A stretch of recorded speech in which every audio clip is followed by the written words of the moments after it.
mä oon nyt 5 vuotta asunut Suomessa ja kun luki lehtiä, kuunteli uutisia ja katsoi keskustelupalstoja, niin Suomi vihasi ihan hirveästi. Siis oli ne mamuja, homoja, ituvippeja, femakkoja, nuoria ostarilla, siis ihan mitä tahansa, Suomi vihasi.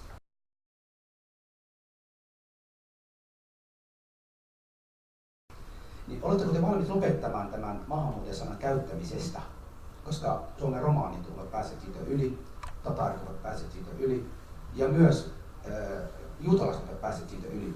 Niin mitä te tarkoitatte maahanmuuttajia? Ketä on teille maahanmuuttajia? Se on se ensimmäinen kysymys. Kun mä puhun maahanmuuttajasta, mä tarkoitan jotain henkilöä, joka on sen oman elinaikansa muuttanut tänne sen verran vanhana, että joutuu opettelemaan uuden kielen, joutuu opettelemaan uuden kulttuurin. Mulle siihen rinnastuu varmaan se, että siinä on joku iso kulttuuriero meidän välillä, ehkä uskonto on erilainen, ehkä hänen oma maansa on hyvin erilainen kuin tämä. Sitä mä tarkoitan maahanmuuttajalla. Se on aivan oikeasti tässä, että se on aivan käsittämätöntä, kun kutsutaan täällä syntyneitä ihmisiä maahanmuuttajiksi. Me puhutaan toisen polven maahanmuuttajista ja kolmannen polven maahanmuuttajista. Mä en tiedä, kuinka monta polvea sä voit olla maahanmuuttaja. Totta kai meidän on pakko kutsua ihmisiä maahanmuuttajiksi, jos mä oon muuttanut maahan, totta kai mä oon maahanmuuttaja. Mutta mä yleensä puhun maahanmuuttajataustaisista, uussuomalainen on hieno sana, ja on samaa mieltä Silvian kanssa, että musta on järjetöntä, että me nimetään ihmisiä toisen, kolmannen, neljännen sukupolven maahanmuuttajiksi. Siis mulla on turkkilaiset vanhemmat, mutta mä oon myös suomalainen, mä oon istanbulilainen, mutta samalla mä oon helsinkiläinen, mä oon asunut Kyproksella, mä oon myös kyproslainen, mä oon asunut Oxfordissa, mä oon oxfordilainen. Et mikään ei sulje pois toisiaan. Sitten jos käytetään sanaa uussuomalainen tai näin, niin ihan ok, mutta mun nähdäkseni tämä kieli, niin sitä ei voi niin tavallaan pakottaa, että täytyy lähteä ihmisten omasta käytöstä. Jos Usu rupeaa käyttää, Osa rupeaa käyttää, minä rupean käyttää, ja vähitellen se niin lähtee leviämään, niin se lähtee luonnollisesti, mutta sillä tavalla, että joku sanoisi, että meidän pitää käyttää, niin en mä siihen usko, että se sillä tavalla toimii.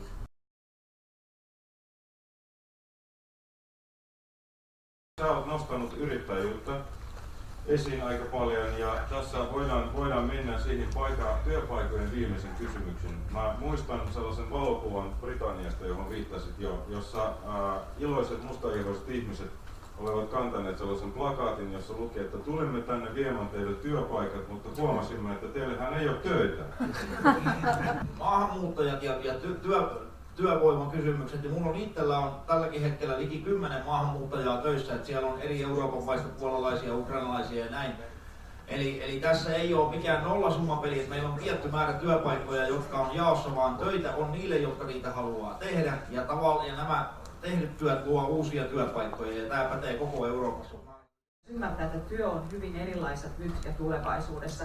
Se 9–5 loppuelämän työpaikka ei enää tule olemaan se, miten maailma toimii. Ja silloin meidän pitää miettiä sellaisia osallisuuspalkkioita, ehkä perustulon tyyppisiä juttuja, jotka auttavat siihen, että ihmiset voivat aidosti myös työllistyä ja tehdä siitä työstä sellaista, että se sopii kunkin ihmisen elämänkaareen.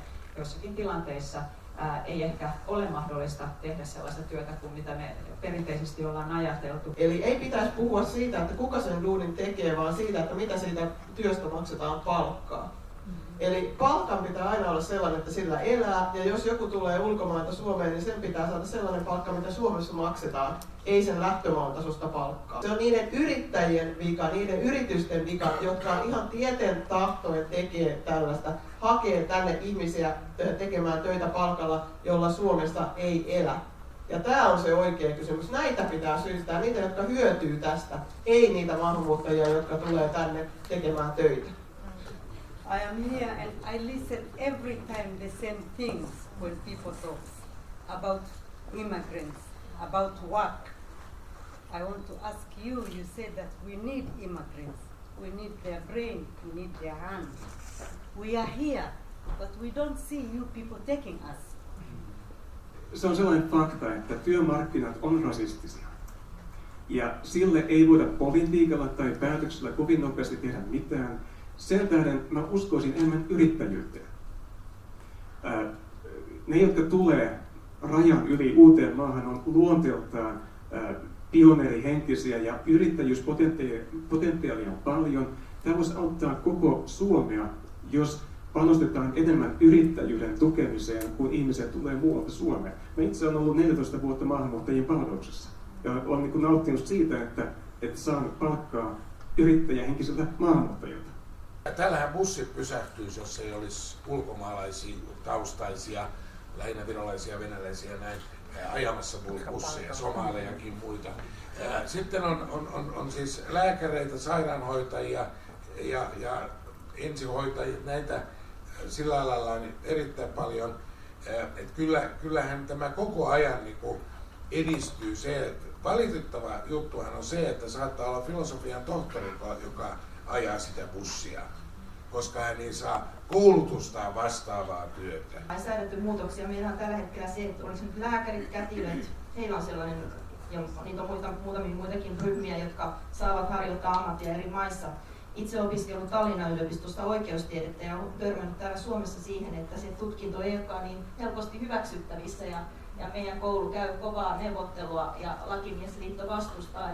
Eli tässä on tämmöistä niin kuin omien työpaikkojen suojelua pelätään. Samoin valtion työharjoittelupaikkoihin ei pääse, jos ei opiskele Suomen yliopistossa. Että kyllähän tämä on ihan selkeä este, että jos niin hankit tutkinnon jostain toista maasta. Ja kuitenkin korostetaan kansainvälisyyttä ja meidän yritykset tarvii ja haluaa kansainvälisiä osaajia. Niin tässä on kyllä ihan selkeä epäkohta, mihin pitäisi kyllä puuttua.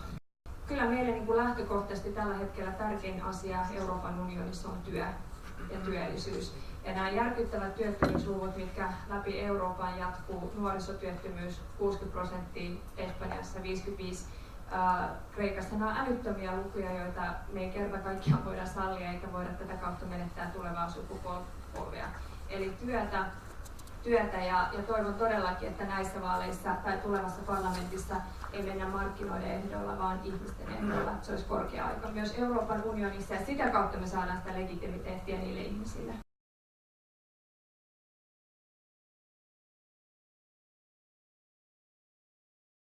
Miten Brysselin päätökset vaikuttavat sun kotikunnassa, eli Ristijärvellä? Voi sanoa, että hyvin vähän tämmöisessä käytännön arkielämässä näkyy Euroopan unionin päätökset, enemmän näkyy kunnan valtuuston päätökset, vaikuttaa hallituksen päätökset ja Suomen eduskunnan päätökset, mutta toki sitten isoissa kysymyksissä ne näkyy ja ehkä jossakin harmonisoista.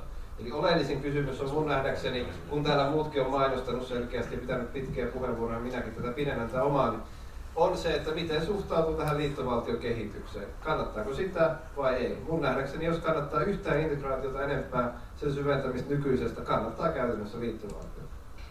Talous on globaali, maailma on globaali, meidän suuret haasteet, kuten ympäristömuutos, ne on globaali, niin vastataan ainoastaan globaalisti ja siinä kohtaa mun mielestä EU on paras tapas. Ja totta kai se on tarkka rajankäynti, mikä pitää päättää kansallisesti, mikä on tarkoituksenmukaista. Silloin kun EU:sta aikoinaan päätettiin, mä en ollut äänioikeutettu, mä vastustin sitä henkeä vereen, nykyään mä olen erittäin EU-myönteinen. Kyllä tällainen eliitin projekti tulee tuolla Turulla ja toreilla ihmisille vastaan. Tämä on eliitin projekti. Mustat mersut, ollaan kaukana jossain ja kyllä niin kuin joka ikisen meidän ehdokkaan vastuu ja sitten niiden tulevien meppien vastuu on ihan oikeasti tuoda nämä asiat meidän lähemmäksi. Siihen vaikuttaa media, siihen vaikuttaa toimittajat, siihen vaikuttaa yleinen keskustelu, mutta kyllä meidän omat yksittäiset mepit voi tehdä todella paljon tämän asian suhteen. Aiotko käyttää Skodaa sitten, kun pääset siihen? No, Volvo.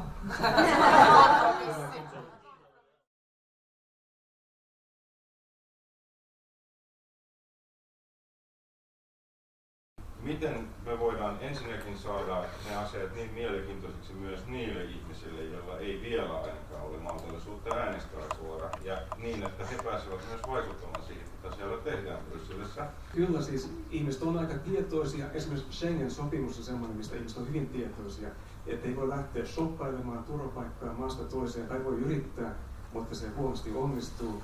Kyllä ihmiset on tämmöisistä niin rajoituksista ja tietyistä säännöksistä aika tietoisia. Vaikuttamisvälineitä on äärimmäisen vähän. Kun ei ole äänioikeutta, niin miten voisikaan vaikuttaa?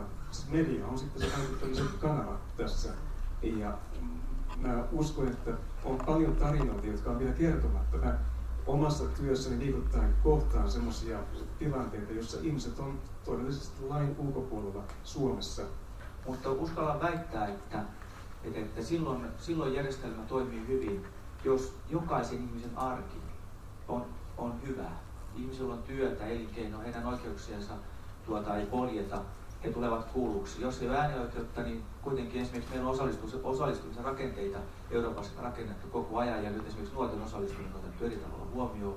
niin ihan eri tavalla ihminen tulee tietoiseksi siitä omasta tilasta ja sitten siitä vaikutusmenetelmistä, jos hän pystyy vaikuttamaan siihen omaan lähiympäristöön, sitä kautta tulee kiinnos muihin asioihin. Kyseessähän ei ole vain se, että meillä ihmiset, joilla ei ole kansalaisuutta, ei äänestä, vaan ihmiset, joilla on se kansalaisuus, eivät valitettavasti myöskään äänestä. Ja tämä on huomattavasti suurempi kysymys, miten me saadaan meidän kotoutumispolitiikka toimimaan niin, että ihmiset kotoutuvat, on niitä työpaikkoja, on kontakteja, on verkostoja, jota kautta tiedetään, että mitä tässä maassa tapahtuu.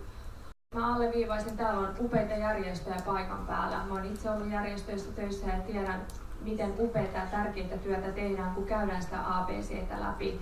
Ja se on niin kuin suomalaisen yhteiskunnan perin hieno asia, että meillä on todellakin näitä järjestöjä, joilla on aikaa, jotka käy sitä ruohonjuuritasolla. Ja kyllä tätä informaation jakamista eri kielillä ja ajalla ihmisten parissa, niin kyllä se kiinnostuskin myös sitä kautta tulee syntymään. Joo, se on just näin. Mun oikeastaan ei kyllä mene, että jos asut täällä ja maksat verosta tänne, niin minkä takia sä et saa äänestää. Mutta se on varmaan, tästä tuli tosi hyviä. Siis järjestöt, kansalaisaktivismi, julkinen keskustelu. Julkisen keskustelun merkitys monesti unohdetaan, sitä kuvitellaan, sitä käy jotkut muut, jossa julkista keskustelu on jokainen kommentti, mitä sä puhut baaripöydässä sun kaverille, mielipidekirjoitus, minkä sä teet, sä otat hihasta jotain tyyppiä, joka ehkä on jossain järjestössä tai vaikutuksessa, se on kaikki sitä. Mutta on muutenkin ihan sama kuin kantaväestöllä ja sen takia mun mielestä politiikka pitäisi tuoda vahvemmin kouluihin. Haluan nostaa vielä esiin yhden, mitä tässä on noussut esiin. Toimin täällä Helsingissä nuorisolautakunnassa ja meillä on tämmöinen kokeilu ollut kuin osallistuva budjetointi.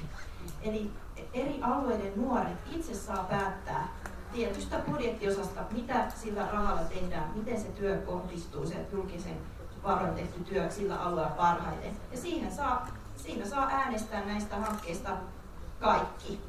Mun mielestä siirtolaisparlamentti ei ole huono idea, mä en tiedä yksin tai niistä niinku yksityiskohdista, mutta maahanmuuttajat haluaa kasvupaikkoja. Mä oon ollut Helsingin yliopiston ylioppilaskunnassa, se on ollut ihan uskomaton kasvupaikka mulle. Mä oon ollut maahanmuuttaja, mä oon yrittänyt ajautua sellaisiin tilanteisiin, että mä oon oppinut puhumaan, että mä oon oppinut pitämään puheita, mä oon oppinut debatoimaan ja kaikkea tällaista. Ja mun mielestä sen takia tää on tosi hyvä idea. Mä en tiedä mikä on siinä taustalla, ja monet maahanmuuttajataustaiset tyypit ei halua sitä. Onko se sitä, että ne ei halua menettää niiden asemaa? Meillä on nuorisovaltuustot ja kaikkea muuta. Meillä pitäisi olla joku siirtolaisparlamentin tapainen. Mä en tiedä yksityiskohdista, mutta joku sellainen.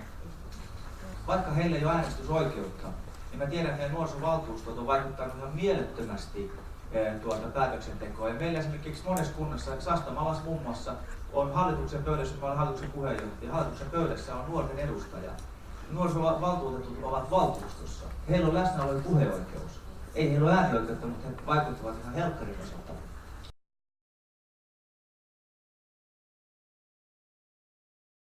Suomessa maan tavalla. Mikä se Suomen maan tapa on?